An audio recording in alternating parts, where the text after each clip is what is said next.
الحمد لله وكفى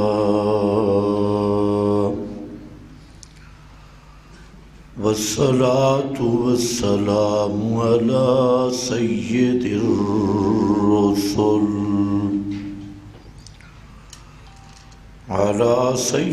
الرسل وخاتم الأنبياء. أما بعد فأعوذ بالله من الشيطان الرجيم. بسم الله الرحمن الرحيم. شهر رمضان الذي أنزل فيه القرآن هدى للناس وبينات من الهدى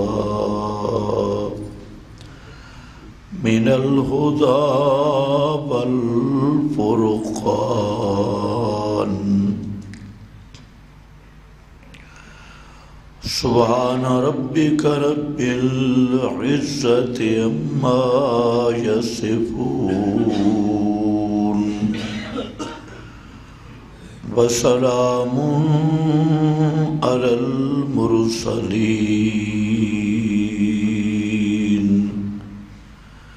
والحمد لله رب العالمين.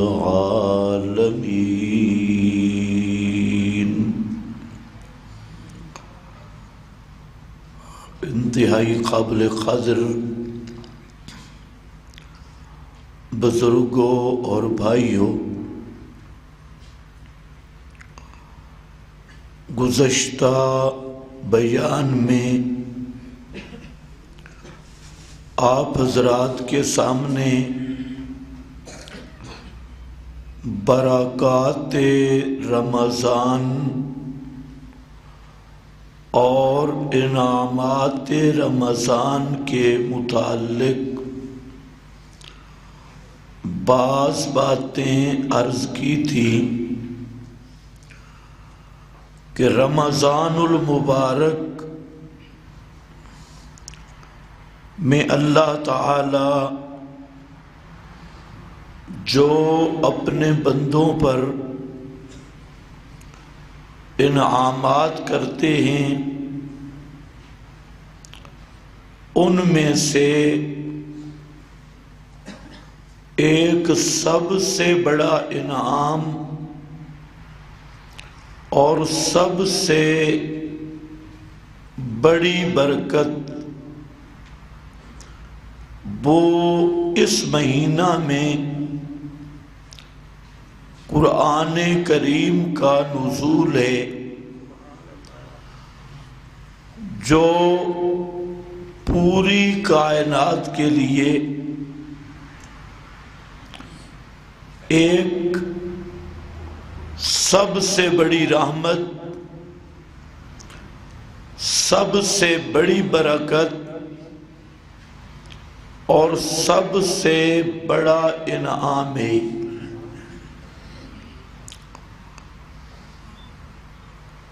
ایسا انعام کہ حضرت آدم سے لے کر حضرت عیسیٰ تک کسی پیغمبر پر بھی یہ انعام نہیں ہوا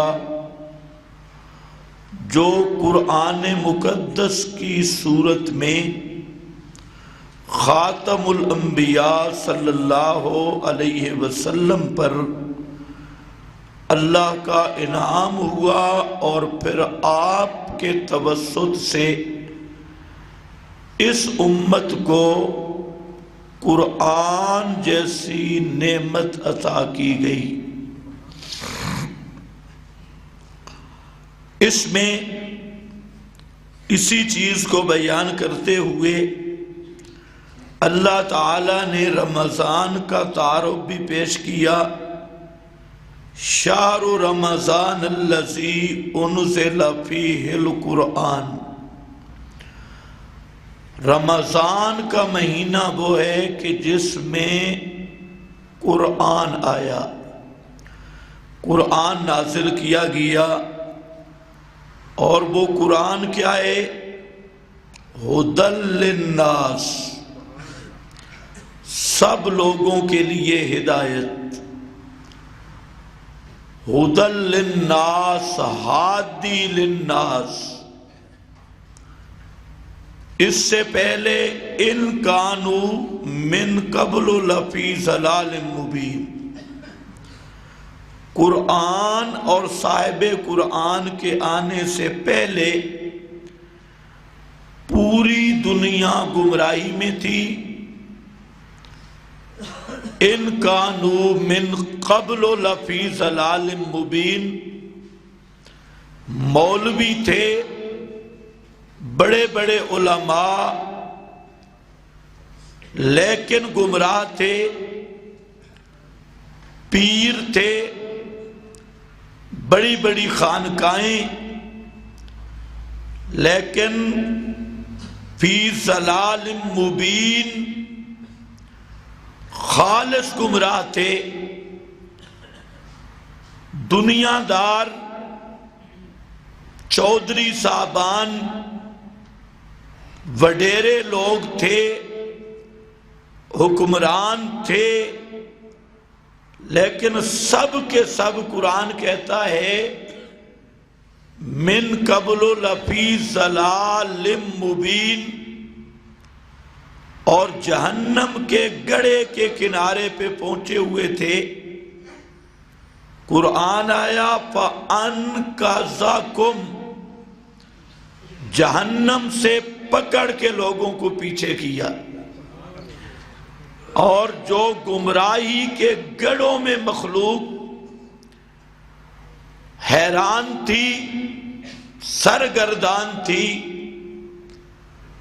اور اللہ رب العزت کی پہچان اور معرفت کے سب دروازے بند ہو چکے تھے، یہ قرآن مقدس ایسا ہدی للناس بن کے آیا کہ وہ لوگ جو اپنی حاجات کے لیے آستانوں کو پوجا کرتے تھے، جو اپنی مشکلات کے حل کے لیے درگاہوں، انبیاء، اولیاء کی قبروں کو پوجتے، ان کی صورتیں اور تمثال بنا کے سامنے رکھتے تھے، اور ہر طرح کی گمراہی کج ربی جن لوگوں میں تھی، کعبۃ اللہ کا طواف کرتے، ننگے ہو کر، کپڑے اتار کر کعبہ کے اردا گرد چکر لگاتے، اور اس پہ وہ اشعار پڑھتے، اور کعبۃ اللہ کے عین طواف کے دوران شرک کا اقرار کرتے۔ لیکن قرآن مقدس وہ نصاب انقلاب، کتاب انقلاب ہے، جس نے انہی لوگوں پہ جب انہوں نے قرآن کا رخ کیا تو اللہ فرماتی ہیں اس کی ہدایت ایسی ہے، اولئک ھم الراشدون، وہی لوگ رشد و ہدایت کے امام بن گئے، اور صرف ہادی نہیں، وہ ہدایت کا معیار بن گئے۔ رشد و ہدایت ان پر اس قرآن کے ذریعے ایسا اثر ہوا کہ اللہ نے ان کی گارنٹی دے دی کہ ساری دنیا اپنے محور سے ہٹ سکتی ہے، لیکن محمد مصطفیٰ کا صحابی وہ کبھی ہدایت کی پٹڑی سے اتر نہیں سکتا۔ اس کی وجہ یہی تھی کہ ان کا نصاب خالص قرآن تھا۔ صحابہ کی جس پہ تربیت ہوئی، نبی کریم صلی اللہ علیہ وسلم نے 23 سال نبوت کے ایک دن بھی قرآن سے ہٹ کے کسی کتاب کی تعلیم نہیں دی، ایک لمحہ بھی قرآن مقدس کے علاوہ کسی کتاب کی تبلیغ نہیں کی، ایک دن کے لیے قرآن مقدس سے ہٹ کر ایک دن بھی آپ نے کسی کا تزکیے کا نصاب جدا نہیں کیا۔ نبی مکرم صلی اللہ علیہ وسلم نے امت کو عقائد کی اصلاح کے لیے بھی قرآن دیا، اعمال کی اصلاح کے لیے بھی قرآن دیا، اور تزکیہ نفوس کے لیے بھی قرآن دیا، تبلیغی نصاب کے طور پہ بھی قرآن دیا، انقلابی نصاب کے طور پہ بھی قرآن دیا، فیصل اور حاکم حاکمیت الہی کے طور پہ بھی قرآن دیا، سارے نصاب اور سارے فیصلے عدالت کے لیے بھی قرآن مقدس دیا۔ اس لیے یہ قرآن ایسی جامع کتاب، ایسی کامل کتاب کہ عقیدہ بھی قرآن کے بغیر کسی کتاب میں نہیں مل سکتا، عمل کی اصلاح بھی قرآن مقدس کے علاوہ کسی نصاب سے نہیں ہو سکتی، اور تزکیۃ النفوس، دلوں کی پاکی طہارت، وہ بھی قرآن مقدس کے علاوہ کسی کتاب سے نہیں ہو سکتی۔ یہ وہ کامل کتاب، یہ وہ کامل نصاب جو انسان کو انسان بنانے کے لیے آیا، شرف انسانیت کو باقی رکھنے کے لیے۔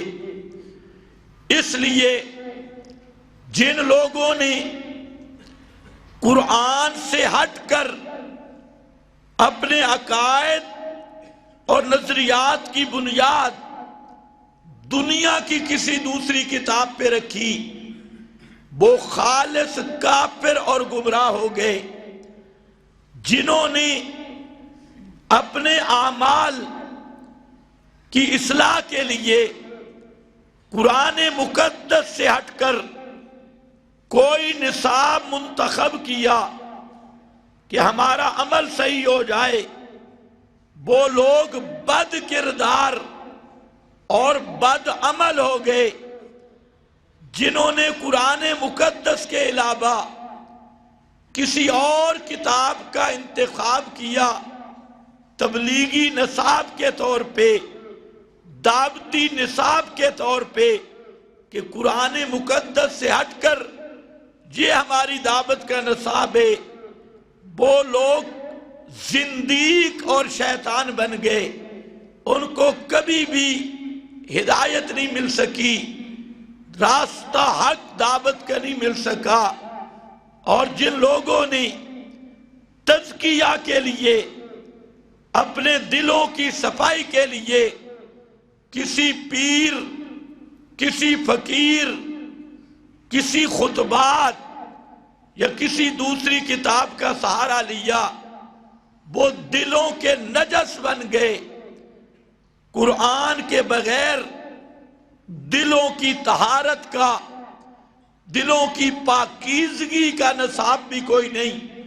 تو اس لحاظ سے فرمایا ہدی للناس، یہ قرآن ہادی ہدی للناس ہے، اور کامل ہدایت کا نصاب۔ اگر کوئی عقیدے کی اصلاح چاہتا ہے اس کو بھی قرآن کے پاس آنا ہوگا، کوئی عمل کی اصلاح چاہتا ہے اس کو بھی قرآن کے پاس آنا ہوگا، کوئی دعوت کا نصاب چاہتا ہے اس کو بھی قرآن کے پاس آنا ہوگا، کوئی اپنے دلوں کی پاکیزگی چاہتا ہے اس کو بھی قرآن کے پاس آنا ہوگا۔ اگر کوئی اپنے ملک میں نظام انصاف چاہتا ہے، انصاف تحریک انصاف سے نہیں آئے گا، انصاف طاغوتی نظام سے نہیں آئے گا، انصاف مغربی جمہوریت کی پوجا کرنے سے نہیں آئے گا، انصاف دجال کی پوجا کرنے سے نہیں آئے گا۔ 1000 دفعہ کوئی اپنی جماعت کا نام مسلم رکھ لے، اس وقت تک وہ مسلم نہیں بنے گا جب تک نظام محمدی قرآن مقدس کے پاس نہیں آئے گا۔ کوئی اپنا نام تحریک انصاف رکھ لے، وہ اس وقت تک دنیا کا سب سے بڑا ظالم رہے گا، سب سے بڑا دجل و فریب کا شاہکار رہے گا، جب تک رہنمائی قرآن سے حاصل نہ کرے۔ اس لیے یاد رکھ لو، سیاست کے نام پہ جتنی جماعتیں بنی، جمہوریت کے بت کی پوجا کے نام پر جتنی جماعتیں بنی، اور مذہب کے نام پر جتنی جماعتیں بنی، سب کی سب اس وقت تک گمراہ، اس وقت تک راہ ہدایت سے کوسوں دور ہیں جب تک اپنی رہنمائی اللہ کی کتاب سے حاصل نہیں کرتی۔ چاہے وہ سیاست ہو، چاہے وہ مذہب ہو۔ سیاست اور مذہب الگ چیزیں نہیں تھی۔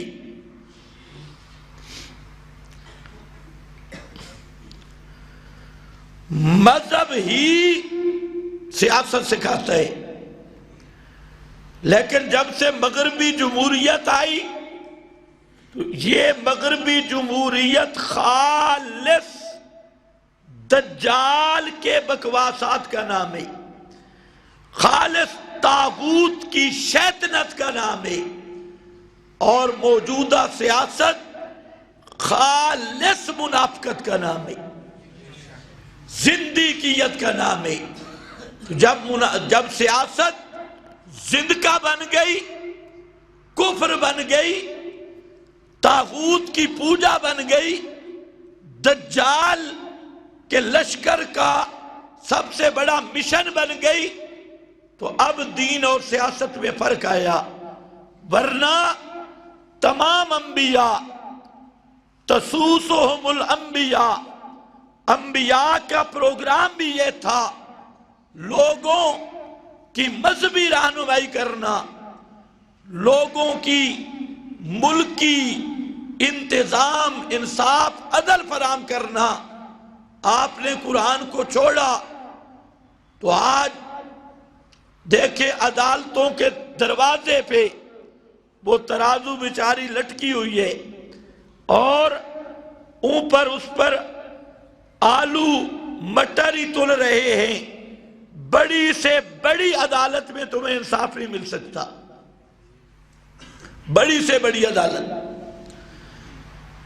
ہر عدالت ظلم کا گھر بن گئی، ہر اسمبلی فراڈ کا مرکز بن گئی، ہر ادارہ ڈاکو اور چور بن گیا۔ اس کی واحد وجہ یہ ہے وہ سزا ملی کہ امت نے قرآن کا حق ادا نہیں کیا۔ ہم نے یہ سمجھا قرآن صرف ختم کے لیے آیا، یا رمضان میں تلاوت کے لیے آیا، یا تعویذوں کی دکانیں بنانے کے لیے آیا، یا جن نکالنے کے لیے آیا، یا دم شم رکھنے کے لیے آیا، یا عدالتوں پہ سر پہ رکھنے کے لیے آیا۔ تو یاد رکھو یہ وہ غلطی تھی کہ آج پورا عالم اسلام اس غلطی کی سزا بھگت رہا ہے۔ یہ قرآن مقدس تو آیا تھا پوری کائنات پہ تمہیں حکمران بنانے کے لیے، پوری کائنات پر اپنی حکمرانی کا سکہ جمانے کے لیے، اور ساری دنیا پر قرآن عدل و انصاف کے قیام کے لیے، توحید اور سنت کی اقامت کے لیے، دین محمدی کے اظہار اور غلبہ کے لیے یہ قرآن آیا۔ اور قرآن مقدس صرف یہ جو آپ آج سمجھتے ہیں، صرف تلاوتیں نہیں، صرف زیارتیں نہیں، صرف ختم نہیں، یہ چیزیں مقصد نہیں۔ قرآن تھا انزل فیہ القرآن ھدی للناس، یہ سب کائنات کے لیے سامان ہدایت تھا، اور ایسا آسان، بینات من الہدا، کوئی مشکل نہیں، بینات من الہدا۔ ہر کتاب کی ہدایت مشکل ہے، لیکن قرآن مقدس کی ہدایت یہ انتہائی آسان ہدایت، بینات من الہدا، واضح واضح بینات، واضح واضح روشن دلائل قرآن کریم کے۔ اس لیے فرمایا اس میں کوئی پیچیدگی نہیں، قرآن مقدس کی دعوت بالکل آسان دعوت، اور قرآن کا مسئلہ بالکل آسان مسئلہ، بینات من الہدا۔ تو اب صرف اس پر بھی ڈاکو بیٹھ گئے، انہوں نے کہا قرآن تو سمجھ ہی نہیں آتا، یہ تو مشکل کتاب ہے، انگریز کا بنایا ہوا قانون سمجھ آتا ہے، اس پر وکیل بنے بیٹھے، پینٹ پتلون والی سرکاریں، اور قرآن سمجھ نہیں آتا۔ فضائل اعمال سمجھ آتی ہے، جس میں آدھے جھوٹ لکھے، وہ سمجھ آتی ہے۔ جی سید صاحب تھے 20 سال تک، 20 دنوں تک ایک وضو سے نماز پڑھی، یہ تمہیں سمجھ آتا ہے؟ یہ سمجھنے والی کتاب بات ہے۔ ایک آدمی نبی کریم علیہ السلام کی قبر پہ آیا، اس نے کہا کہ یا رسول اللہ میں مسافر ہوں، میرا کرایہ ختم ہو گیا ہے، واپس بھی جانا ہے، تو آپ کی قبر سے اس نے کرایہ مانگا، تو جب سویا تو آپ نے اسے اشرفیوں کی تھیلی دی جو اس کے آنے جانے کا خرچہ تھا، جب اٹھا تو وہ تھیلی ساتھ پڑی تھی۔ یہ باتیں تمہیں سمجھ آتی ہے کہ حضرت فاطمہ رضی اللہ تعالیٰ عنہ، ان کو تو بات کا جواب تک نہ دیا، اور حضرت فاطمہ تو رو رہی ہے کہ اب میرے بابا دنیا سے چلے گئے، ابو بکر صدیق سے تو بات تک نہ کی، فاروق اعظم سے تو بات تک نہ کی، ایک ایک صحابی مسئلہ درپیش آیا تو وہ مدینہ سے دمشق سفر کر رہا ہے، اور جہاں یہ ریونڈی پہنچ گیا، اس کو آپ نے اشرفیاں بھی دیے، اشرفیاں دیے۔ یہ باتیں تمہیں سمجھ آتی ہے؟ اور آدمی گیا جناب، اس نے کہا یا رسول اللہ میں بھوکا ہوں، آپ کی قبر پہ آیا، بھوکا ہوں، سویا، آپ نے 2 چپاتیاں دی، اللہ جانے چپاتیاں یہ کس کو کہتی ہے، چپاتیاں دی، ایک کھا گیا اور ایک رہ گئی، اس نے باندھ لی۔ اور بے ایمانوں کچھ حیا بھی کرو، یہ باتیں تمہیں سمجھ آتی ہے؟ 49 کروڑ کا جھوٹ تمہیں سمجھ آتا ہے؟ جو نرا خالص جھوٹ، کعبے میں جاؤ لاکھ کا اور ریونڈ جاؤ 49 کروڑ کا، یہ بات بھی تم نے مان لی۔ اور تمہیں سمجھ آتی ہے، لیکن قرآن سمجھ نہیں آتا۔ اس کے لیے 14 علوم چاہیے، 15 علوم چاہیے۔ دنیا جہان کا ہر جھوٹ، ہر کذب، میں کہا کرتا ہوں کہ ساری دنیا کے جھوٹوں کا مجمع ریونڈ ہے۔ جو جھوٹ نایاب سے نایاب ہو وہ ریونڈ سے ملے گا، نہیں ملے گا تو قرآن جو اول سے آخر تک سچ ہے یہ ریونڈ سے نہیں ملے گا۔ جو پورا جاء بالصدق، پورا قرآن سچ کا مرکز ہے، اس کو نکال دیا گیا اور ساری دنیا کے جھوٹوں کا مجموعہ، بس وہاں پر بیٹھے ہیں صوفی، شکلیں بنائیے، یہ بڑے مسلمان ہیں، لیکن قرآن بیان کرو، قرآن مشکل ہے، یہ سمجھ نہیں آتا۔ اور ذرا سنو یہ کیسی ہدایت کی کتاب ہے اور کیسی آسان کتاب ہے۔ بینات من الہدا، کھلے دلائل، روشن دلائل ہدایت کے، والفرقان، حق اور باطل میں بننے پا دے من علی کتاب۔ الفرقان، الفارق بین الحق والباطل، حق باطل کو جدا کرنے والی کتاب اور توڑ پیدا کرنے والی کتاب۔ الفرقان کا معنی یہاں پر بھی ذکر کیا کہ بینات من الہدا والفرقان، یہ ہے رمضان کا تحفہ۔ اگر اس پہ ایمان نہیں نا تو پھر سارا دن بھوکا رہنے کی تو کوئی تکلیف نہ کر، پیاسا رہنے کی تکلیف نہ کر۔ اگر قرآن پاک کے مطابق عقیدہ نہیں، اس آدمی کا روزہ روزہ نہیں، نماز نماز نہیں۔ جو قرآن مقدس کو ہدایت کا مرکز نہیں سمجھتا اور قرآن کے علاوہ تزکیے کی کتابیں اور سمجھتا ہے، قرآن مقدس سے ہٹ کر دعوت تبلیغ کا نصاب کوئی دوسرا مقرر کر لیا ہے، قرآن مقدس سے ہٹ کر اس نے اپنی اصلاح اور عقائد کی کتاب کوئی قرآن کے مد مقابل بنا لی ہے، وہ سن لے، اس کا روزہ نہیں، اس کا روزہ بھی اس کے لیے باعث لعنت ہے، اس کی نماز بھی اس کے لیے باعث لعنت اور پھٹکار ہے۔ قرآن کا مسئلہ ماننا ہوگا، صرف چومنے سے کام نہیں چلے گا۔ اور پھر یہ آسان کیسا ہے؟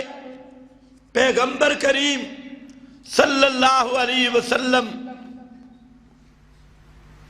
وادی نخلا میں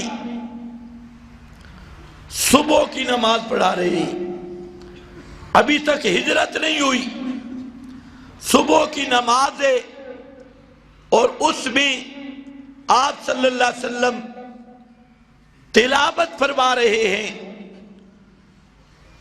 کچھ جنات، انسان بھی نہیں، جن، اور جن وہ قوم ہے کہ ہمارے جو 7 سال کے بچے کا عقل اور دماغ ہے، ان کے 40-50 سال والا جو جن بزرگ ہے، اس کا عقل اس 7-8 سال کے بچے کا مقابلہ نہیں کر سکتا۔ بالکل سیدھی سادی قوم، کم عقل قوم، جنات۔ یہ جو آج کہتا ہے مجھے قرآن نہیں سمجھ آتا، اس کا عقل اللہ جانے جنوں سے بھی زیادہ کوئی کمزور ہے تو کچھ نہیں کہہ سکتے، ورنہ سب سے کمزور عقل والی مخلوق وہ جن آئے۔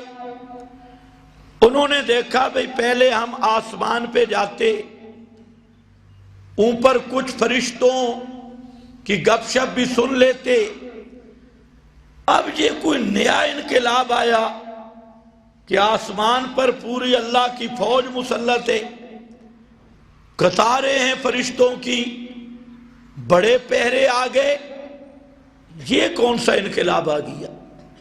پہلے تو آسمان کے دروازے کبھی بند نہیں ہوئے تھے، اور آج اوپر جاؤ تو جناب پوری فوجوں کی فوجیں، اور پورا آسمان بلا کے اس کا کیا مسئلہ ہے؟ تو یہ جن بیچارے چل رہے تھے، اللہ کی شان، نبی کریم صلی اللہ علیہ وسلم صبح کی نماز میں قرآن پڑھ رہے تھے، اور یہ جن وہاں وادی نخلا میں آ پہنچے، اور جو ہی آپ کی آواز سنی یہ ایک دوسرے کو کہنے لگے انصتو، خاموش خاموش ہو جاؤ۔ پھر کان لگایا، یہ کیا ہے؟ انہوں نے کہا بات یہاں سے معلوم ہو رہی ہے کہ کوئی انقلاب والی بات یہ ہے۔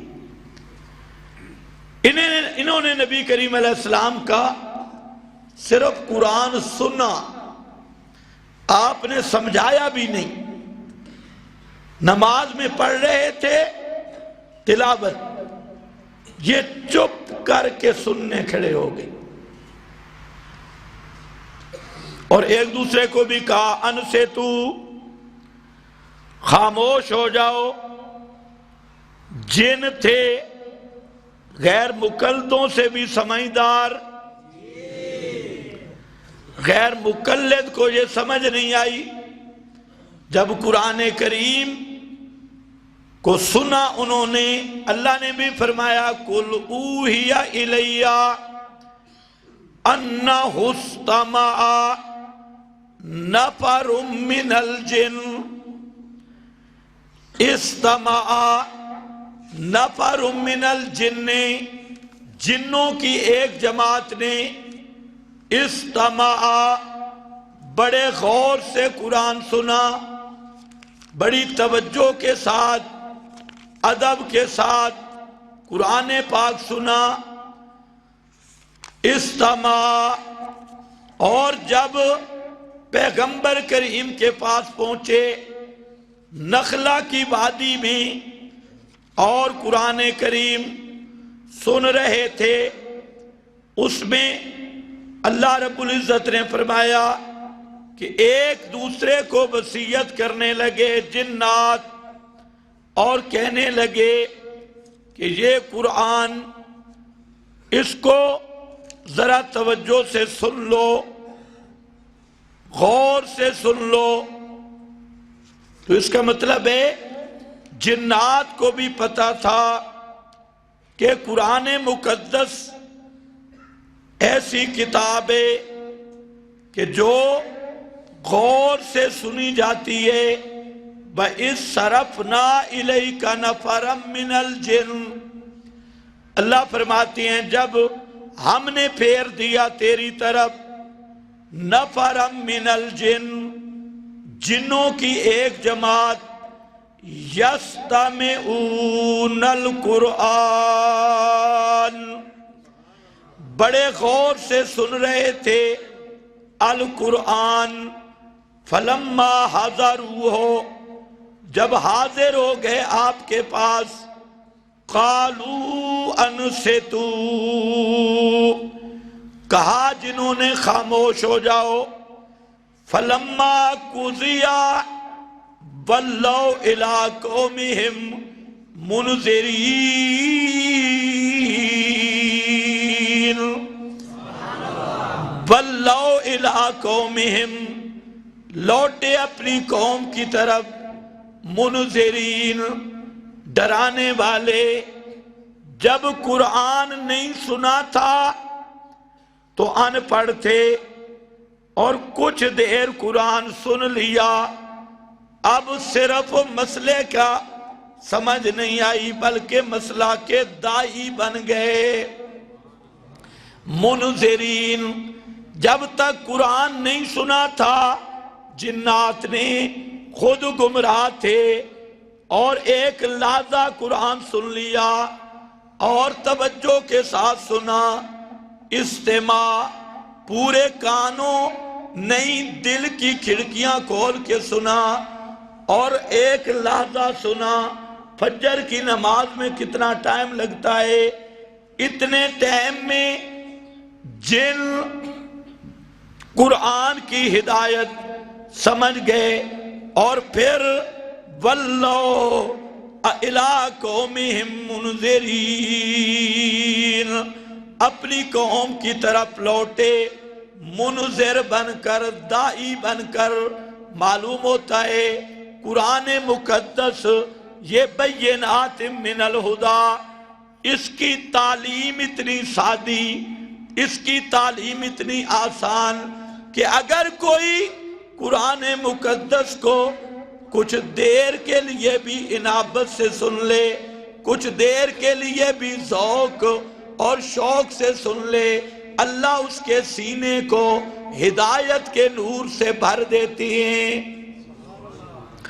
اس کو صرف مہدی نہیں ہادی بنا دیتی ہیں، اس کو صرف ہدایت یافتہ نہیں، جو توجہ کے ساتھ اور رغبت کے ساتھ قرآن کریم کو سنتا ہے، یہ وہ رمضان کا تحفہ ہے۔ فرمایا اپنی قوم کے واپس آ کر انہوں نے کیا کہا؟ واپس آ کر یا قومنا اجیبوا داعی اللہ، انہوں نے آ کر یہ دعوت دی، اے ہماری قوم اجیبو، اجابت کرو، بات مانو، کس کی؟ داعی اللہ، اللہ کے دائی کی۔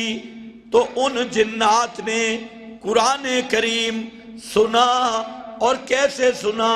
توجہ کے ساتھ سنا۔ ایک تو قرآن کا ادب بھی یہی ہے کہ ایک قرآن پڑھے تو دوسرا توجہ کے ساتھ سنے۔ میں نے کہا یہ جن تھے غیر مقلد، وہ کیا کہتے ہیں؟ نہیں نہیں نہیں نہیں نہیں، امام پڑھے گا، ہم بھی پڑھیں گے، مقتدی بھی پڑھے گا۔ حالانکہ بات ذہن میں رکھنا، امام الانبیاء صلی اللہ علیہ وسلم کے سامنے جب جبریل قرآن پڑھتا اور آپ ذرا جلدی جلدی پڑھتے کہ کہیں کوئی لفظ رہ نہ جائے، تو اللہ تعالیٰ نے با ادب سکھایا، فرمایا لا تحرک بہ لسانک، لا تحرک بہ لسانک۔ ابن عباس نے معنی کیا، بخاری میں آیا انصت للقرآن، انصت للقرآن، میرے پیغمبر جب جبریل قرآن پڑھنے لگے تو نے نہیں پڑھنا، کیوں؟ انصت للقرآن، قرآن کا ادب یہ ہے کہ ایک پڑھے تو دوسرا سنے، ایک جب پڑھے تو دوسرا توجہ سے اس کو سنے۔ انصت للقرآن، اور انصت للقرآن یہ لا تحرک بہ لسانک، اس کا ترجمہ کیا ابن عباس نے، اپنی زبان کو حرکت نہیں دے سکتے، جب جبریل پڑھے تو آپ نے سننا ہے، یہ قرآن کا حکم ہے اور یہ حکم عام ہے۔ جبریل امامت میں پڑھے، آپ مقتدی ہوں، تب بھی آپ نے انصت للقرآن۔ چنانچہ جبریل نے 2 دن آپ کی امامت کی، وقت نمازوں کا بتانے آئے۔ پہلے دن اول ٹائم میں جبریل نے نمازیں پڑھائیں، اور دوسرے دن آخر ٹائم کی جبریل نے نمازیں پڑھائیں۔ یہ بخاری مسلم کے اندر موجود ہے کہ جبریل کو اللہ نے اوقات نماز کی تعیین کے لیے بھیجا۔ جبریل امام تھے، محمد مصطفیٰ مقتدی تھے، اور فرمایا جب جبریل پڑھے تو میرے پیغمبر آپ اپنی زبان کو حرکت بھی نہیں دے سکتے۔ لیکن غیر مقلد کیسے سمجھے؟ اور پھر قرآن نے خود بیان کیا وَإِذَا قُرِئَ الْقُرْآنُ فَاسْتَمِعُوا لَهُ، وَأَنْصِتُوا لَعَلَّكُمْ تُرْحَمُونَ۔ اس آیت کا 5 صحابی بالخصوص حضرت عبداللہ ابن مسعود رضی اللہ تعالیٰ عنہ اس آیت کا معنی بیان کرتے ہیں سورۃ الاعراف کی، اذا قرئ القرآن فاستمعوا لہ، جب قرآن پڑھا جائے، یعنی کون قرآن پڑھے؟ ابن مسعود فرماتے ہیں کہ امام قرآن پڑھے تو مقتدیو تم خاموش رہو۔ حضرت عبداللہ ابن مسعود نے نماز پڑھائی، کچھ نئے لوگ تھے، انہوں نے پیچھے فاتحہ پڑھی، قرات کی۔ حضرت عبداللہ ابن مسعود واپس مڑے، فرمایا اما آن لکم ان تفہموا، اما آن لکم ان تاکلوا، یار تمہارا عقل کب صحیح ہوگا، کب تمہیں سمجھ آئے گی بات، اور کب تمہاری یہ کھوپڑی کام کرے گی۔ اما آن لکم ان تفہموا، اما آن لکم ان تاکلوا، انصت للقرآن کما امرکم اللہ۔ جب امام پڑھے تو تم نے پیچھے قرات نہیں کرنی، کما امرکم اللہ، جیسے اللہ نے تم کو حکم دیا ہے۔ وہ اللہ کا حکم کیا ہے؟ اذا قرئ القرآن فاستمعوا لہ وانصتوا لعلکم ترحمون، تاکہ تم پر رحم کیا جائے، تمہاری نمازیں قبول ہو جائیں۔ قرآن کا ادب یہ ہے، قاری پڑھے گا، اسی لیے بخاری میں حدیث آئی، فرمایا اذا قال الامام غیر المغضوب علیہم، جب امام غیر المغضوب کہے گا، تو یہ غیر المغضوب کون سی صورت ہے بھائی؟ سورہ فاتحہ امام پڑھے گا۔ پیغمبر نے وظیفہ مقرر کر دیا کہ امام سورہ فاتحہ پڑھے گا اور مقتدیو قولو آمین، تم نے آمین کہنی ہے اور امام نے سورہ فاتحہ پڑھنی ہے۔ پیغمبر کریم نے یہ تقسیم کر دی، مقتدی کا وظیفہ قرات نہیں ہے، قرات امام کا وظیفہ ہے۔ مسلم شریف کی حدیث ہے، حضرت ابو موسیٰ اشعری رضی اللہ تعالیٰ عنہ وہ فرماتے ہیں علمنا صلاتنا، اللہ کے پیغمبر نے ہمیں نماز کا طریقہ سکھایا۔ ایک آج غیر مکلف سکھا رہا ہے، اور ایک کس نے سکھایا؟ امام الانبیاء صلی اللہ علیہ وسلم نے۔ مسلم شریف اور حدیث بھی وہ جس کی سند کی صحت پر امام مسلم کہتے ہیں محدثین کا اجماع ہے، سارے محدثین متفق ہیں۔ حضرت ابو موسیٰ بیان کرنے والے ہیں، یا اذا قرئ، جب قرآن پڑھا جائے، یہ پڑھنے والا کون ہو یہ بات قرآن میں نہیں تھی، قاری کون ہو یہ قرئ مجہول کا صیغہ ہے، قاری کون ہو یہ قرآن میں نہیں ہے۔ اب آؤ وہ حدیث سے دکھاتا ہوں۔ حضرت ابو موسیٰ اشعری فرماتے ہیں اللہ کے نبی نے ہمیں نماز کا طریقہ بتایا، فرمایا اذا کبر الامام فکبروا،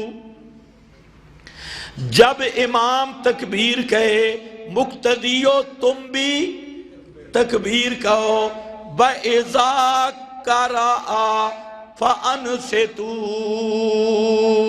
تکبیر کے بعد جب امام سورت شروع کرے، قرأ قرات یعنی سورت شروع کرے، فَأَنْصِتُوا تم خاموش ہو جاؤ۔ اب ذرا خیال کرو، امام تکبیر کے بعد سورہ یاسین شروع کرتا ہے نا جی؟ تکبیر کے بعد امام کون سی سورت پڑھتا ہے؟ اونچے بولو، کون سی سورت پڑھتا ہے؟ یہی بات اللہ کے محبوب نے فرمائی، اذا کبر الامام فکبروا، جب امام تکبیر کہے تم تکبیر کہو، وَإِذَا قَرَأَ، اور تکبیر کے بعد جب امام سورت شروع کرے، قرات کرے یعنی فاتحہ کی، تو مقتدی ہو تم نے کیا کرنا ہے؟ انصتو، خاموش ہو جاؤ۔ اب قرآن میں اذا قرئ القرآن تھا، وہاں قاری معلوم نہیں تھا، اور جہاں حدیث میں آیا اذا قرأ الامام، وہ قرئ کا قاری معلوم ہو گیا، تو پیغمبر نے خود اس آیت کی وضاحت کر دی اور فرمایا اذا قرئ القرآن فاستمعوا له وانصتوا لعلکم ترحمون۔ وہ تب ہوگا کہ امام پڑھے گا، مقتدی خاموش رہے گا۔ یا تم نے بھی پڑھنا ہے؟ کہتے ہیں مقتدی فاتحہ نہ پڑھے نماز ہی کوئی نہیں ہو۔ بے ایمانو حیا کرو، اتنا بڑا ظالم فتویٰ۔ مقتدی فاتحہ نہ پڑھے نماز ہی کوئی نہیں۔ پیغمبر کریم نے فرمایا من کان لہو امام، جس آدمی کا امام ہو، فقرات الامام لہو قراءہ، امام کی قرات مقتدی کی قرات ہے۔ امام کی قرات ابھی آپ آئے، سب نے اذان دی یا ایک مؤذن نے؟ ایک مؤذن کی اذان آپ سب کی طرف سے کافی۔ اقامت ایک کہتا ہے یا سارے؟ ایک کی اقامت پوری جماعت کی طرف سے کافی۔ ایک مؤذن کی اذان، خطبہ میں پڑھوں گا یا آپ پڑھیں گے؟ ایک خطیب کا خطبہ سارے جمعے پڑھنے والوں کے لیے کافی۔ اس کو غیر مقلد بھی مانتا ہے، نہیں تو سارے اذانیں دینی چاہیے، سارے اقامت کہیں۔ اگر ایک اقامت کہنے والے کی اقامت وہ سب جماعت کی طرف سے کافی ہے، ایک مؤذن کی اذان سب جماعت کی طرف سے کافی، ایک خطیب کا خطبہ سارے جمعہ پڑھنے والوں کے لیے کافی، تو وہ فاتحہ اور قرات جس کے بارے میں امام کائنات نے فرمایا من کان لہو امام فقرات الامام لہو قراء، جو جس کا امام ہو، امام کی قرات مقتدی کی قرات ہے۔ امام کا پڑھنا مقتدی کے لیے کافی ہے۔ اور اس روایت کی 19 سندیں ہیں۔ 19 میں احمد ابن منی کی مسند کی سند، یہ وہ ہے جس کو علامہ البانی محدث شہیر نے ارواء الغلیل میں صاف لکھا ہے، اس کی سند حسن اور صحیح ہے اور قابل احتجاج ہے۔ حضرت جابر بن عبداللہ تک یہ سند بالکل صحیح ہے، اور پیغمبر کریم کا واضح فرمان کہ امام کا وظیفہ قرات ہے، مقتدی کا وظیفہ انصات اور استماع، خاموش رہنا ہے اور سننا ہے۔ اسی لیے فرمایا اذا قال الامام، چل یار اس کا فیصلہ جلدی کر دیتی ہے۔ بخاری شریف، حضرت ابو بکرہ صحابی ہے، ابو بکرہ نام ہے، ابو بکر صدیق اور ہیں، یہ ابو بکرہ۔ یہ خیال کرو، ایک جگہ پہ میں نے بیان کیا تو بعد میں سارے اہل بدعت کہنے لگے توبہ توبہ توبہ، اس نے ابو بکر کو ابو بکرہ کہہ دیے۔ یہ ابو بکرہ صحابی کا نام ہے، ابو بکر اور ہے، ابو بکرہ یہ اور ہے۔ پیغمبر کریم نماز پڑھا رہے تھے، آپ نے رکوع کیا، یہ صحابی رکوع میں آ کے شامل ہوا۔ اب جو رکوع میں شامل ہو وہ فاتحہ پڑھتا ہے؟ یہ بخاری پڑھ رہا ہو، رکوع میں شامل ہوا۔ پیغمبر کریم نے فرمایا لا تعد آپ کی نماز ہو گئی، لوٹانے کی ضرورت نہیں۔ اور صحابی کس میں داخل ہوا؟ رکوع میں۔ تو اب بات سنو، فاتحہ کے بغیر نماز نہیں ہوتی۔ جو رکوع میں شامل ہوا اس نے فاتحہ کہاں پڑھی تھی؟ ٹوٹیوں پہ پڑھ کے آیا تھا۔ یہ رکوع میں شامل ہوا اور بخاری، لیکن اس کی نماز ہو گئی۔ پیغمبر کریم فرماتے ہیں ہو گئی، لوٹانے کی ضرورت نہیں۔ اور اہل حدیث کہتے ہیں نہیں نماز ہوئی نہیں۔ اس کا فتویٰ نبی کے فتوے سے اوپر ہے۔ یار اس سے بھی آسان فیصلہ ہے۔ آخری نماز محمد مصطفیٰ کی صلی اللہ علیہ وسلم، پوچھ اس غیر مکلف سے کہ آخری نماز آپ کی ہوئی یا نہیں ہوئی؟ جب آپ تشریف لائے نماز میں، ابو بکر صدیق امامت میں کے مصلی پہ تھے اور آپ بیمار تھے۔ حجرہ مبارک سے نکلے بھی صحیح، دو آدمیوں کے کندھوں کے سہارے، آپ کے پاؤں مبارک بھی زمین سے گھسٹ رہے تھے، اور آپ تشریف لائے ایسی حالت میں۔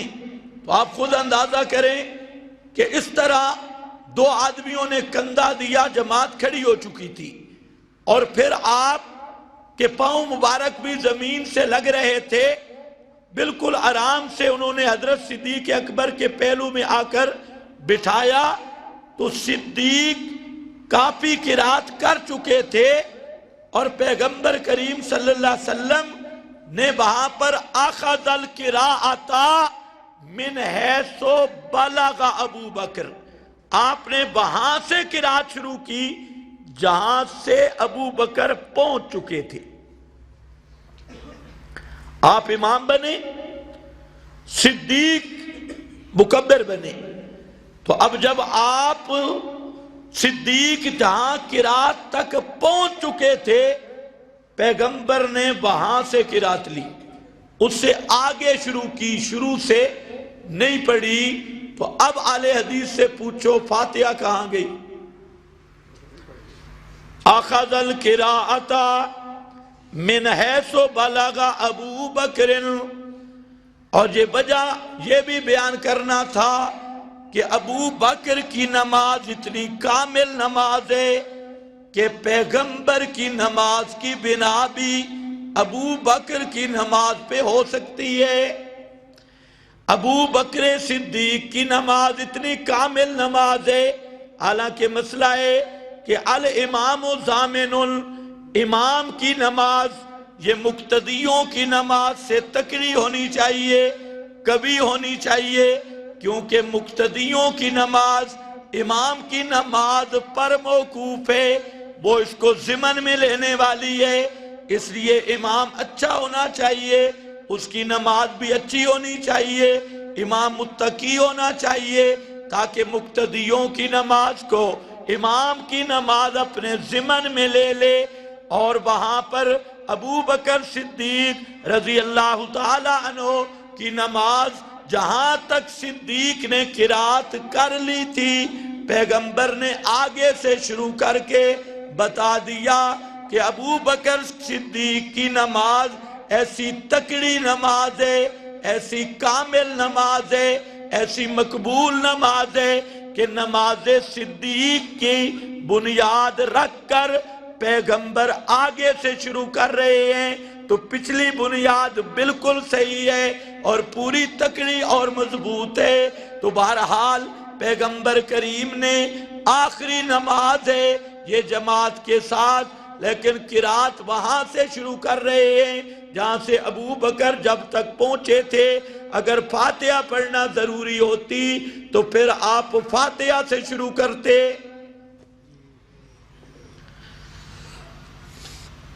یار بات کہیں اور چلی گئی۔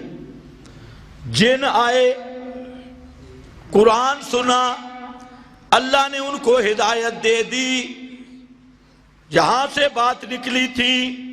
اب وہ قرآن سن کر کیسے تاثرات تھے، میں عرض کر رہا تھا بینات من الہدا، قرآن کوئی پیچیدہ کتاب نہیں، بالکل کھلی ہوئی کتاب، صاف صاف کتاب۔ دیکھو حبشہ میں نجاشی بیٹھا تھا، عیسائیوں کا عالم بھی تھا، بادشاہ بھی تھا، حضرت جعفر طیار وہاں پر مجلس میں حاضر ہوئے۔ نجاشی نے پوچھا کہ جو محمد مصطفیٰ قرآن لائے ہیں وہ کتاب ذرا سنا۔ تو حضرت جعفر صادق، حضرت جعفر وہاں طیار، حضرت جعفر طیار نے قرآن پڑھنا شروع کیا، سورہ طٰہٰ اور سورہ مریم۔ جب حضرت جعفر نے تلاوت شروع کی اور ترجمان نے ساتھ ترجمہ شروع کیا تو حبشے کا بادشاہ قرآن سن کر اس کی آنکھیں چھم چھم کرنے لگی اور آنسوؤں سے داڑھی لبریز ہو گئی۔ اب سارے مولوی پادری بیٹھے تھے، انہوں نے شکایت لگانے کی کوشش کی کہ یہ تو بادشاہ متاثر ہو گیا۔ میں کہتا ہوں خدا کی قسم وہ عیسائی تھا، قرآن سن کے اس کی اسمبلی میں اس کا دل نرم ہو گیا۔ لیکن یہ اپنے انگریز کے بچے دیکھو ہیں، اسمبلی میں بیٹھ کے ان کا دل نرم نہیں ہوتا، قرآن سیڈ پہ پڑا ہے اور خود انگریز کے قانون کی پوجا کر رہی ہے، اور قرآن والے قانون کو چھوڑ کر اور تم سے تو عیسائی بہتر رہ گیا۔ ابھی تک عیسائی تھا، اس نے جب قرآن سنا،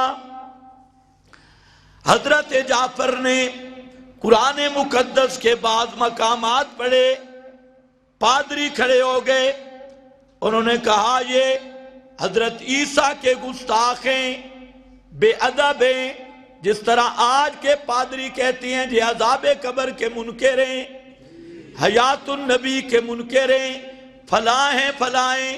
اس وقت پادریوں نے شکایت لگا دی کہ حضرت عیسیٰ کے منکر ہیں، حضرت عیسیٰ کے گستاخ ہیں، حضرت عیسیٰ کے بے ادب ہیں۔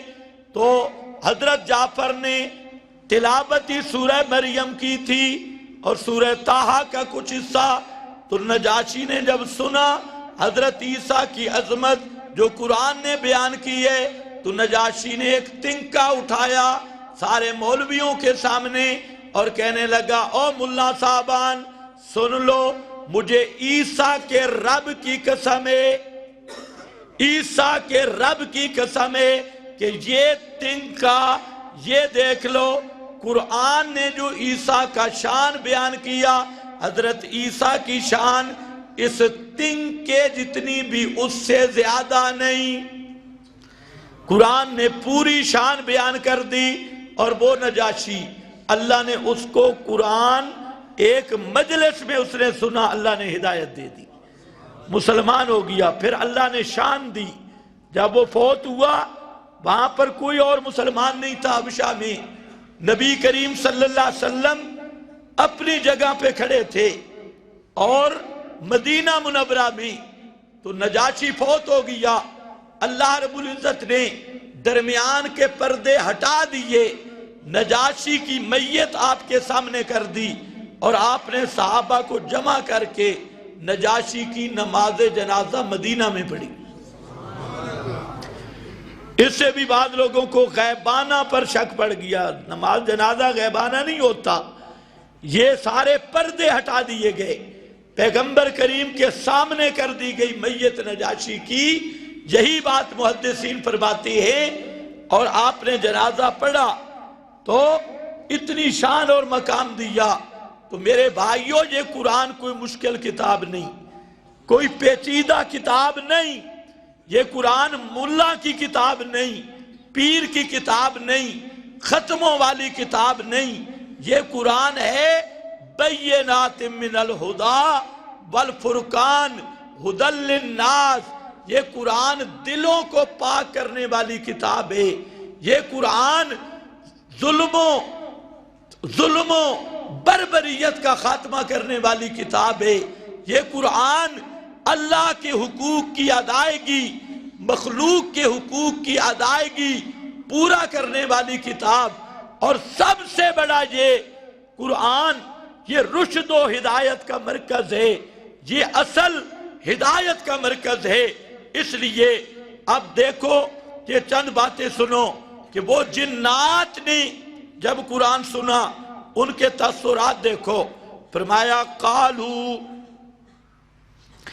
انا سمینا قرآنا عجبا، انا سمینا قرآنا عجبا، ہم نے سنائے قرآن عجباً، بڑے بڑے مولویوں کے پاس ہم گئے۔ علماء لکھتے ہیں یہ جن یہودی جن تھے یا عیسائی اہل کتاب جن تھے، وہاں بڑے بڑے مولویوں کے پاس گئے، تورات بھی سنی، انجیل بھی سنی، بڑی بڑی کتابیں سنی، بڑے بڑے مولوی سنے، لیکن خدا کی قسم انا سمعنا قرآنا عجبا، آج جو ہم نے مسئلہ سنا یہ مسئلہ آج تک مولویوں سے نہیں سنا۔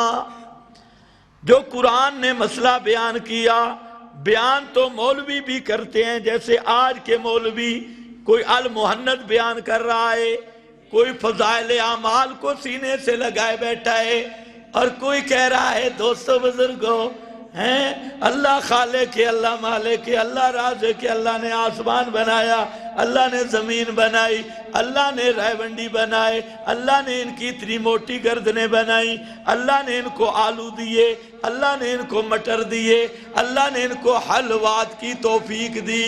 یہ جو بیان دوستو بزرگو اللہ بہت بڑا ہے، یوں تو بیان کر رہے ہیں، لیکن سمعنا قرآنا عجبا، آج جو ہم نے مسئلہ سنا ہے ایسا مسئلہ تو کبھی نہیں سنا، یہ تو کوئی نیا مسئلہ ہے، عجبا انوکھا مسئلہ، عجیب مسئلہ جو آج تک ہمارے معلومات میں نہیں تھا۔ وہ ہے کیا؟ کہتے ہیں یہدی الی الرشد، یہدی الی الرشد، یہ قرآن نری ہدایت کی طرف رہنمائی کرنے والا، یہدی الی الرشد، سبحان اللہ۔ یہ وہی ہے اولئک هم الراشدون والا رشد، جنات لازے میں سمجھ گئے، یہدی الی الرشد فآمنا بہ، پس ہم ایمان لائے ساتھ اس قرآن کے۔ اب وہ مسئلہ سمجھنا ہے، وہ مسئلہ کیا نیا مسئلہ ہے، وہ قرآن عجباً کیا ہے جو مولوی بیان نہیں کرتے، جو پیر بیان نہیں کرتے، جو سبز پگڑی والے بیان نہیں کرتے، جو کالی پگڑی والے بیان نہیں کرتے، جو سفید پگڑیاں والے بیان نہیں کرتے، جو بڑے بڑے مفتیان بیان نہیں کرتے، جو بڑے بڑے مولوی بیان نہیں کرتے، وہ مسئلہ کیا؟ فرماتے ہیں آج سمجھ آیا، وَلَن نُشْرِكَ بِرَبِّنَا أَحَدًا، وہ مسئلہ یہ ہے، لَن نُشْرِكَ بِرَبِّنَا أَحَدًا۔ قرآن مسئلہ یہ بیان کرتا ہے، اوے کائنات والو، رب کا کوئی شریک نہیں ہے، اللہ وحدہ لا شریک ہے، اللہ کا شریک کوئی نہیں، اس لیے کہتے ہیں آمنا۔ اللہ فرماتے ہیں اور جنوں کا حال دیکھ لو، جن آکڑے نہیں۔ آج اگر مسئلہ بیان کرو، کہتے ہیں میرے بزرگ اکابر، میرے فلانے جنہوں نے سنا تے آمنا بھی، فوراً مان گئے اور کہتے ہیں ہم ایمان لائے، اور ایمان کس پر؟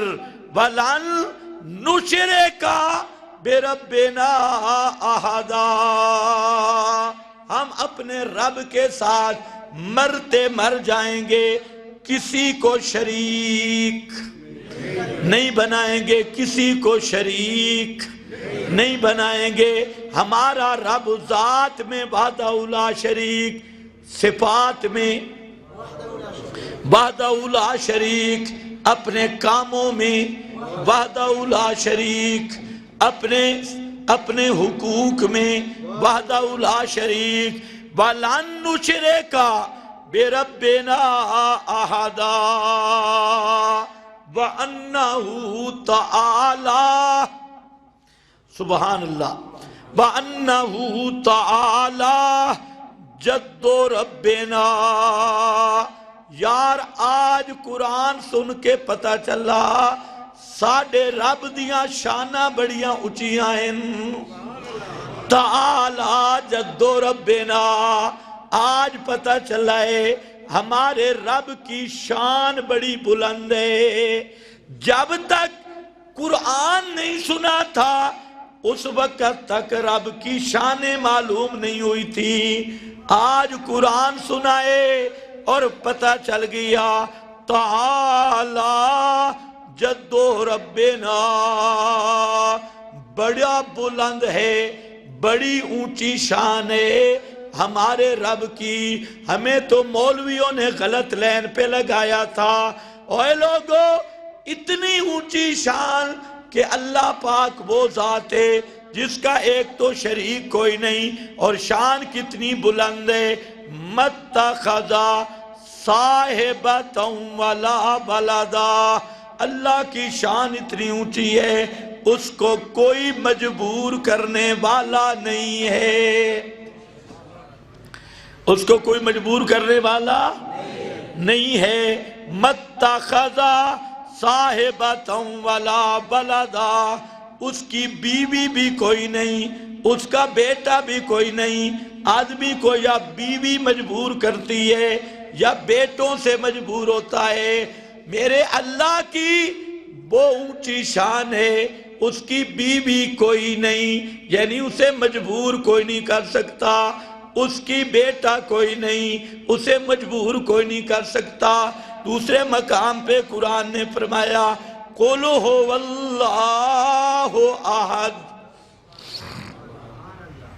قُلْ هُوَ اللَّهُ أَحَدٌ، فرما دیجئے میرے پیغمبر اللہ ایک ہے، اللہ ایک ہے، سننے میں ایک، دیکھنے میں ایک، متصرف ہونے میں ایک، بیڑے ترانے میں ایک، اولاد دینے میں ایک، کھوٹی قسمت کھری کرنے میں ایک، مشکل کشا ہونے میں ایک، حاجت روا ہونے میں ایک، پکاریں سننے میں ایک۔ قُلْ هُوَ اللَّهُ، فرما دیجئے اللہ احد، اللہ ایک ہے۔ ایک ہونے کا کیا مطلب ہے؟ یہ مسجد طوبہ بھی ایک ہے، آپ بھی جتنے بیٹھے ہیں ایک ایک ہیں یا دو دو ہیں؟ آج نہیں بولیں گے تو انشاءاللہ 3 بجے جمعہ پڑھیں گے۔ ایک ایک ہیں یا دو دو ہیں؟ ایک ہے۔ پھر اللہ ایک ہے کا کیا معنی؟ جبریل بھی ایک ہے، میکائیل بھی ایک ہے، محمد مصطفیٰ بھی ایک ہیں صلی اللہ علیہ وسلم۔ تو پھر اللہ ایک ہے کا کیا معنی؟ تو اس لیے یاد رکھو اللہ احد معنی کیا مفسرین نے، اللہ ایک ہے یعنی اللہ یکتا ہے، اللہ یکتا ہے، اللہ بے مثل ہے۔ کیا مطلب؟ ساری کائنات کی پکاریں سننے والا ایک ہے، کوئی پیغمبر کوئی ولی ما فوق الاسباب سننے والا نہیں، بغیر اسباب کے سننے والا ایک ہے احد، کوئی بھی غیب دان نہیں، ساری کائنات کے غیب جاننے والا احد وہ صرف ایک ہے۔ کوئی پیغمبر کوئی ولی وہ غیب دان نہیں، غیب کے علم جاننے والا اکیلا اللہ۔ کوئی کائنات میں سارے منگتے ہیں یا ایھا الناس انتم الفقراء الی اللہ، اے کائنات والو تم سارے منگتے ہو، تم سارے منگتے فقراء اللہ کے دروازے کے فقیر ہو۔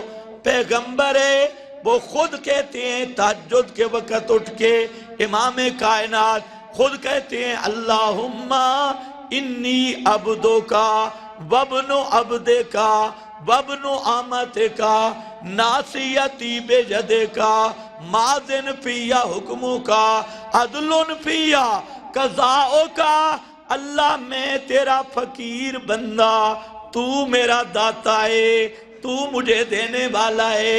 ناصیتی بیدکا، میری پیشانی پہ تیرا تصرف ہے، تیری قدرت چلتی ہے۔ عدل فیہ قضاؤک، اللہ میں محمد مصطفیٰ کا ایک بال بھی سفید ہو جائے میں اس کو بھی کالا کرنے کی طاقت نہیں رکھتا۔ میرے وجود میں بھی حکم کس کا چلتا ہے؟ صرف تیرا حکم چلتا ہے۔ انتم الفقراء الی اللہ، تم سارے منگتے ہو، پیغمبر ہیں تو اسی کے دروازے کے منگتے ہیں، فقیر ہیں جھولی پھیلانے والے۔ حضرت موسیٰ پیغمبر 8 دن کا سفر کر کے بھوکا بھی ہے، پیاسا بھی ہے اور تھکاوٹ بھی ہے، فرعون کے ظلم سے بھاگ کر وہ مدین کے کنویں کے پاس بیٹھا ہے، درخت کے نیچے بیٹھ کے دعا کر رہا ہے، بھوک سے بھی نہیں ڈھالے اور ہے بھی مسافر پردیسی، وہاں پر بیٹھ کے کہتا ہے رب انی لما انزلت من خیر فقیر،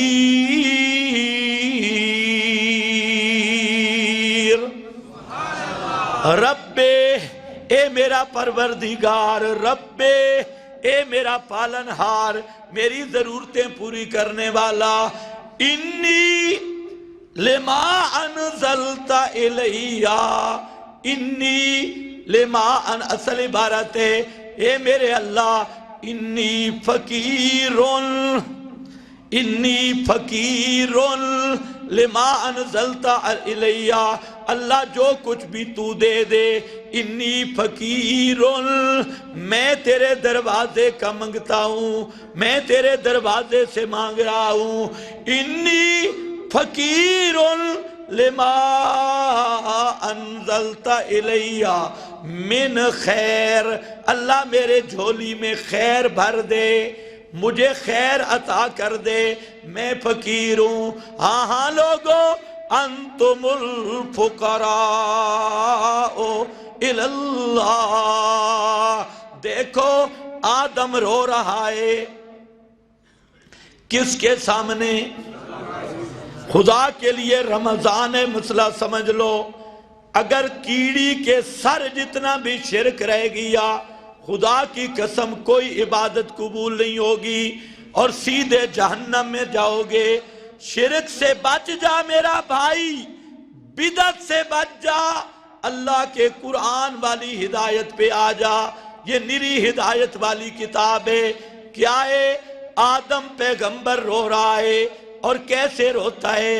قالا، حضرت حوا بھی ساتھ ہیں، بے کسی کا عالم ہے، کوئی آسرا نہیں ہے، جنت سے اتار دیے گئے ہیں، کوئی دوسرا واقف بھی کوئی نہیں، اور حضرت آدم زمین پہ کھڑا ہے، حضرت حوا بھی کھڑی ہیں، اور اللہ کے سامنے رو رو کے عرض کرتا ہے یا اللہ اگر مجھے تجھے راضی کرنے کا طریقہ نہیں آتا تو تجھے راضی ہونے کا طریقہ تو آتا ہے۔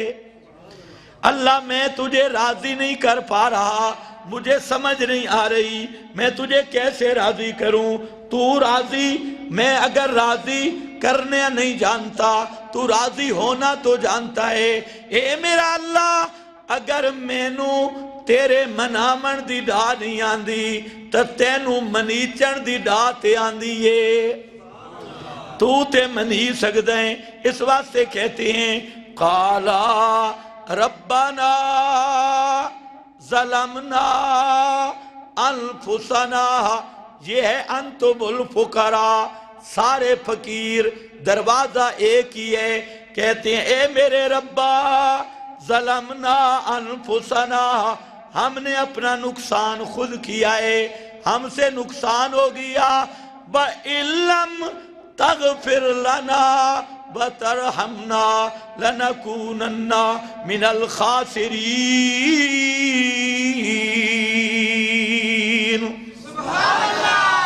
اگر تو نے ہمیں معاف نہ کیا، اصل معنی پنجابی ہے، اے میرا اللہ میرے کولو نقصان ہو جائی جے تو اپنی رحمت دا پھیرا نہ پاویں، تو اپنی رحمت دا مینا نہ ماریں، تا اسی بالکل گئے گزرے ہاں، لَنَكُونَنَّ مِنَ الْخَاسِرِينَ،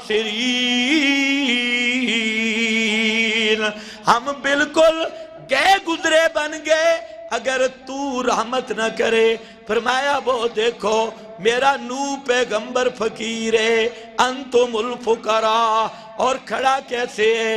کشتی کے اوپر بیٹھا ہے، آگے دریائے اور اوپر کا پانی نیچے ہے، نیچے کا پانی اوپر ہے، طوفان کی موجیں اور اللہ کا غضب آ رہا ہے، پیغمبر بیٹھا ہے کشتی پر اور کہتا کیا ہے؟ بسم اللہ، کیا کہتا ہے؟ بسم اللہ مجریہا و مرساہا، یہ کشتی کسی کے ہاتھ سے چلنے والی نہیں، اس کشتیوں کو چلانے والا کون؟ بسم اللہ۔ نوح پیغمبر کہہ رہا ہے یہ اللہ کے نام اور مدد سے چلے گی، اگر پھر یقین نہیں آیا انتم الفقراء، اور فقیر دیکھ 18 سال کا بیمار فقیر بیٹھا ہے جس کا نام ہے ایوب پیغمبر، 18 سال گزر گئے، مرض شدید ہے اور مرض طویل ہے، جوڑ جوڑ درد کر رہا ہے اور پیغمبر بیمار ہے، 18 سال گزر گئے۔ تو جاتے ہیں نا پیر کھارے شریف، فلانے بابے کی مٹی تے خاکے شفا کھا لو، فلانی جگہ پہ قاتلی شاہ کے دربار پہ چلا جا، بری امام کے دربار پہ چلا جا۔ پیغمبر حضرت ایوب 18 سال گزر گئے، 18 سال گزر گئے اور پیغمبر بیٹھے ہیں صرف ایک کے دروازے پہ، ایک ہی دروازے پہ بیٹھا ہے۔ اللہ نے بھی فرمایا نعم العبدو، اور ایک مقام پہ وجدناہ صابرا، وجدناہ صابرا، ہم نے حضرت ایوب جیسا صبر کرنے والا کہیں بھی نہیں پایا۔ 18 سال گزر گئے، تو 2 دن بیمار ہو جائے، نمازیں بھی گئی، 2 دن سر میں درد پڑ جائے، تو خدا کے دروازے سے بھی گیا۔ حضرت ایوب پیغمبر ہے اور بیمار ہو گیا، کتنا عرصہ؟ 18 سال بیمار ہے، لیکن یاد رکھو پیغمبروں کا وجود پاک ہوتا ہے، انبیاء کے وجود طیب ہوتے ہیں، انبیاء کے وجود خوشبودار ہوتے ہیں، انبیاء کے وجود میں پیپ نہیں پڑ سکتی، انبیاء کے وجود میں کیڑے نہیں پڑ سکتے۔ تو بعض مولوی کہتے ہیں حضرت ایوب کے وجود میں کیڑے پڑ گئے تھے، ان مولویوں کے وجود میں اللہ کیڑے ڈال دے۔ پیغمبر کا وجود یاد رکھو پاک ہوتا ہے، یہ تو زندہ پیغمبر ہے، پیغمبر کا میت وجود بھی ہو، میت وجود پر بھی اللہ وہ تر و تازگی اور رونق رکھتے ہیں جو زندہ جبریل کے چہرے پہ بھی وہ رونق نہیں ہوتی، کیونکہ پیغمبر کا وجود یہ نبوت کا مرکز ہے، نبوت کا محل ہے۔ تو اس لیے یاد رکھو جو لوگ کہتے ہیں انبیاء کے وجود گل سڑ جاتی ہیں، مٹی کھا جاتی ہے، وہ قطعی کافر اور مرتد ہیں، پکے زندیق ہیں۔ اللہ نے انبیاء کے وجود کو خصوصیت عطا کی ہے کہ انبیاء کے وجود محفوظ بھی ہوتے ہیں، تر و تازہ بھی ہوتے ہیں۔ آج تمہارے اردا گرد بھی ایسے زندیق موجود ہیں، ایسے مرتد موجود ہیں۔ عثمانی فرقہ یہ سب کا سب مرتدوں کی جماعت ہے، جو کہتے ہیں نعوذ باللہ نبی کا وجود گل سڑ گیا، معاذ اللہ نبی کے وجود کو مٹی کھا گئی، فلاں ہو گیا۔ ایسا عقیدہ رکھنے والا وہ قطعی کافر بھی ہے، زندیق بھی ہے اور مرتد بھی ہے۔ نبی کا وجود مبارک آج بھی الآن کما وضع کل میت اليوم، آج بھی اس طرح ہے جیسے آج کا میت ہو، تازہ میت، تر و تازہ، طبتا حیم و میتا۔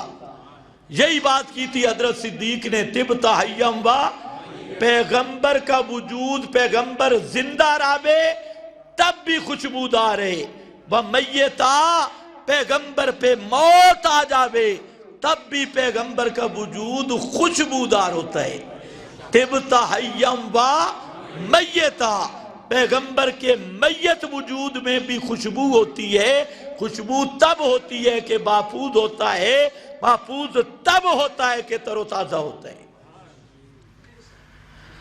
کوئی سمجھ گئے میری بات؟ خیر ایوب پیغمبر، تو بھی ذرا، اللہ نے یہ واقعات کیوں بیان کیا؟ اور بیمار ہو جاؤ، اللہ کے دروازے کے منگتے بن جاؤ، فقیر بن جاؤ۔ کیا با ایوبا اذ نادى ربہ، اور ایوب پیغمبر نے جب پکارا اپنے رب کو، اور کیسے پکارا؟ یوں نہیں پکارا اللہ 14 معصومہ دا واسطے، 11 تے 12 دا واسطے، باب آدم دا واسطے، فلانے دا واسطہ، فلانے دا واسطہ۔ جیسے آج کا پاکستانی بے ایمان اللہ کو پکارتا بھی ہے تو 10-12 دھمکیاں دے کر فلانے معصوم کا واسطہ، 5 تنہ دا واسطہ، تے 12 معصومہ دا واسطہ، تے نبی دا واسطہ، تے ولی دا واسطہ، یہ بے ایمان دھمکیاں دینے والے۔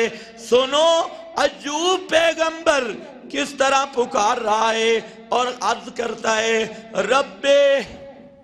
رب اے میرا پروردگارا، رب، اس لفظ رب میں بھی بڑی مزہ ہے۔ رب اے میرا پالنہارا، رب انی مسنی الضر وانت ارحم الراحمین،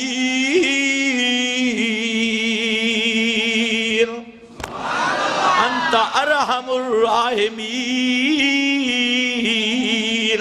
اے میرے ربا، میں بیمار ہو گیا، میں تیرے دروازے کا فقیر ہوں، میں بیمار ہو گیا، میں تیرے دروازے پہ مانگنے والا، تیرے سوا میرا مشکل کشا کوئی نہیں، حاجت روا کوئی نہیں۔ بَعَيُّوبَ اِذْ نَادَى رَبَّهُ أَنِّي مَسَّنِيَ الضُّرُّ وَأَنْتَ أَرْحَمُ الراحمین۔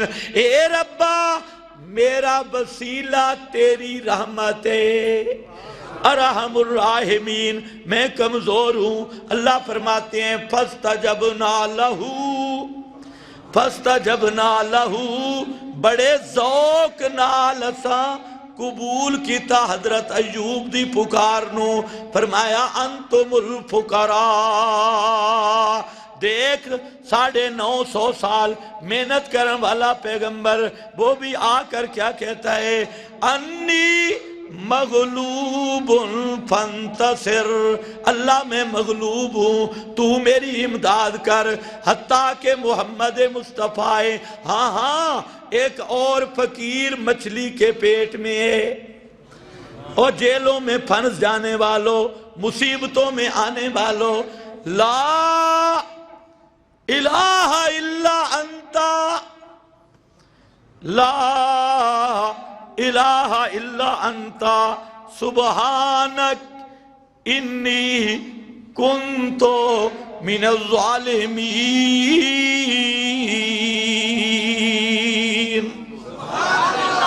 اے ربا لا الہ الا انتا، ہم نے تو یہی پڑھا ہے تیرے سوا پکارا سنن والا کوئی نہیں، لا الہ الا انتا، تیرے سوا یہاں یونس کے حالات کو جاننے والا کوئی نہیں، تیرے سوا حاجت روا کوئی نہیں، مشکل کشا کوئی نہیں، لا الہ الا انتا، تیرے سوا جب سننے والا بھی کوئی نہیں، جاننے والا بھی کوئی نہیں، پھر مہربانی فرما سبحانک، تیری ذات شریکوں سے پاک ہے، تیری ذات وزیروں سے پاک ہے، تیری ذات شفیعوں سے پاک ہے، سبحانک انی کنتو من الظالمین۔ اے میرا مولا، میرے اسباب کوئی نہیں، میرے اسباب ختم ہو گئے، اور تو لا الہ الا انتا، تو ہے ہی ما فوق الاسباب پہنچن والا، میرے اسباب مک گئے، تو مہربانی فرما۔ فرمایا فاستجبنا لہو، فاستجبنا لہو، حضرت یونس کی پکار کو میں پہنچا، فرمایا وہ بدر کا مقام دیکھ، ہے بھی 17 رمضان، ہے بھی جمعے کا مقام، اور وہ بدر کا مقام ہے، ایک طرف مادی قوت، ایک طرف اسلحہ ہی اسلحہ، ایک طرف اقوام متحدہ کے بدماش۔ تم نہیں سمجھے؟ اس وقت کا امریکہ، فرعون، ابو جہل، اس وقت کے اقوام متحدہ، وہ ایک طرف مادی قوت اور دوسری طرف ایمانی قوت۔ اللہ نے بھی فرمایا یوم الفرقان، یہ ہے یوم الفرقان، اور قرآن کیا ہے؟ والفرقان، قرآن بھی فرقان، بدر بھی فرقان، ایک طرف ہزاروں ہیں اور صرف لڑنے والے کم از کم فوجی 1000، 7 لونڈیاں، شرابیں اونٹوں پہ لدی ہوئی، گانے بجانے والی، مستیاں دلانے والی، وہ ساتھ پھر رہی ہیں، اور دوسری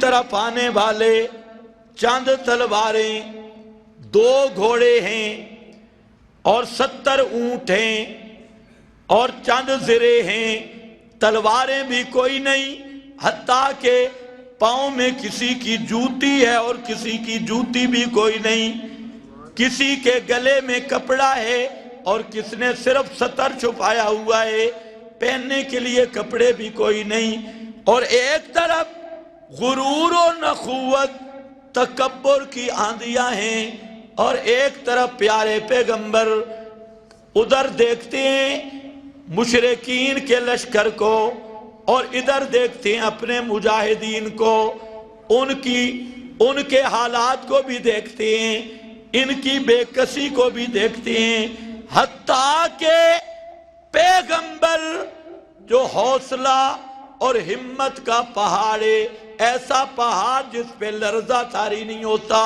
لیکن آج وہ پیغمبر محمد مصطفیٰ کا دل بھی کانپ گیا، ان کے دل پہ بھی لرزہ طاری ہو گیا، ایک طرف کفر کا غرور دیکھا، دوسری طرف اپنے ساتھیوں کی حالت دیکھی، پیغمبر کریم نے ادھر سے چہرہ موڑ لیا اور کعبہ کی طرف چہرہ کر لیا، کافروں سے اپنی نظریں ہٹا لی، کعبہ کی طرف منہ کر کے کہتے ہیں اللہم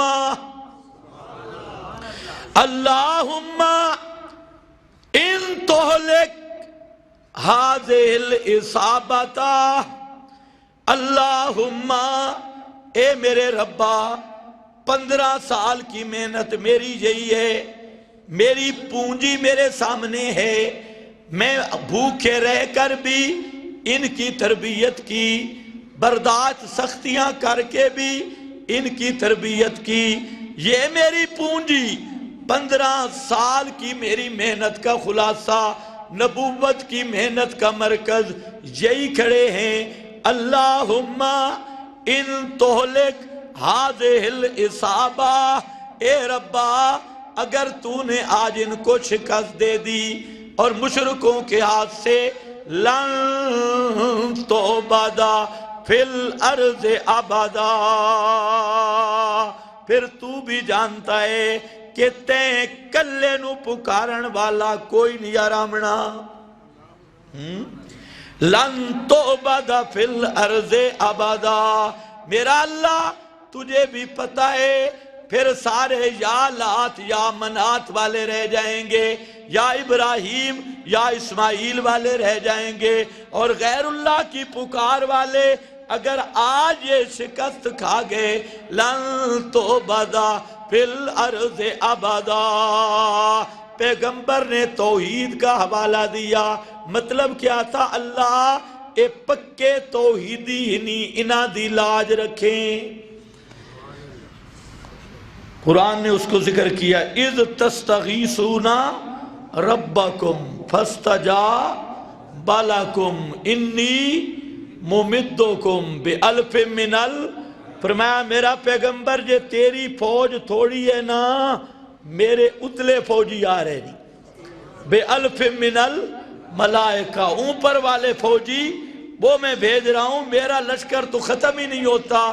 مشرک کہنے لگے ہماری 3000 فوج اور آ رہی ہے، فرمایا کوئی مسئلہ نہیں میرا پیغمبر، 3000 وہ آئے تو 3000 میرے بھی آ جائیں گے۔ انہوں نے کہا ہمارے 5 آ رہے ہیں، فرمایا تم 5 لے آؤ، میرے بھی 5 ہی آئیں گے، اور آئیں گے بھی ایسے مصومین، ان کے سرکاری بلے بھی لگے ہوئے ہوں گے، اوپر نشان بھی لگے ہوئے ہوں گے، اور آئیں گے مردے پیر۔ وہ پہاڑ آج تک ٹیلا موجود ہے جس پر جبریل کی فوج نازل ہوئی تھی، وہاں پر پہنچی تھی۔ تو سارے لوگ کیا ہیں؟ انتم سارے مانگنے والے، دینے والا کون ہے؟ جنات کو یہی مسئلہ سمجھ آیا۔ قل ھو اللہ احد، دینے والا ایک، جاننے والا ایک، سننے والا ایک، لم یلد ولم یولد وَلَمْ یَکُن لَّهُ کُفُوًا احد، اس کو کوئی مجبور نہیں کر سکتا، اس کو کوئی مجبور نہیں کر سکتا۔ آدمی مجبور ہوتا ہے بیوی کی وجہ سے، اس کی بیوی کوئی نہیں، آدمی مجبور ہوتا ہے اولاد کی وجہ سے، اس کی اولاد کوئی نہیں، آدمی مجبور ہوتا ہے ہانیاں دی وجہ تو کہ کوئی برابر کے دوست ہوں، اس کا اس طرح کا کف کوئی نہیں، برابری کرنے والا کوئی نہیں، تو وہ مجبور نہیں ہوتا۔ اس لیے جنات کہتے ہیں انہو تعالی جد ربنا، آج پتہ لگی ہے اپنے رب دی شان، متخذا صاحبتا ولا ولدا۔ انشاءاللہ بقیہ آئندہ جمعہ، وآخر دعوانا